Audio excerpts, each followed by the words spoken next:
Recently, a lot of Chinese commercial banks have been displaying their own capital problems after depositors faced difficulties in withdrawing money from many rural and urban banks. The issues of frozen deposits have been found at lenders in Henan, Shanghai, Shenzhen, Liaoning, and other places, triggering social protests. In this regard, Yaita Akio, director of the Taipei branch of Japanese newspaper Sankei Shimbun, has made a blunt comment. He said it is likely that the Chinese government really has run out of cash. In a post on Facebook on June 24th, Akio said that there have been reports of liquidity crunch recently in various places. Many depositors' funds have been frozen and the withdrawals have been restricted. If the situation worsens, it will undoubtedly affect people's trust and cause social unrest. Chinese domestic media reported that some Henan rural and urban banks suddenly froze customers' deposits without warning in late April. About 400,000 customers with total deposits of $6 billion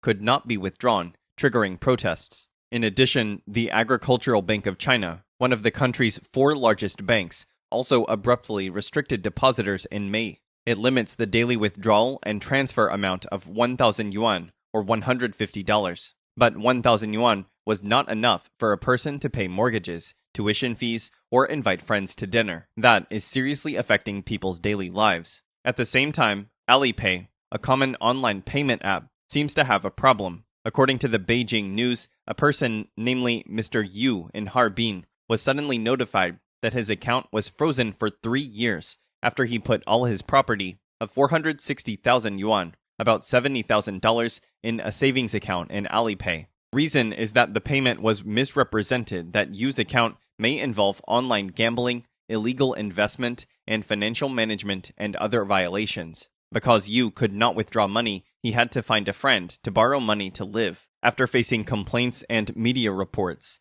Alipay finally unfroze Yu's account after 2 weeks. Akio said that he was in Beijing in the past and used WeChat payment and payment cards. Though they are quite convenient, the customer's personal information is risked being held by the authorities. Akio explained that the Chinese government knows exactly where you eat, what books you buy, and whose charities you donate to. He said the accounts of some activists have been frozen under the guise of suspected online gambling. This means that online payment tools have become a new means for the authorities to suppress dissidents. There may be another reason for frozen funds and limited withdrawals this time. The Chinese government has spent a lot of money on big military parades, a large-scale Olympic Games, or engaging in a Belt and Road. According to Akio, the recent rounds of restrictions on cash withdrawals is likely that the Chinese government really has no money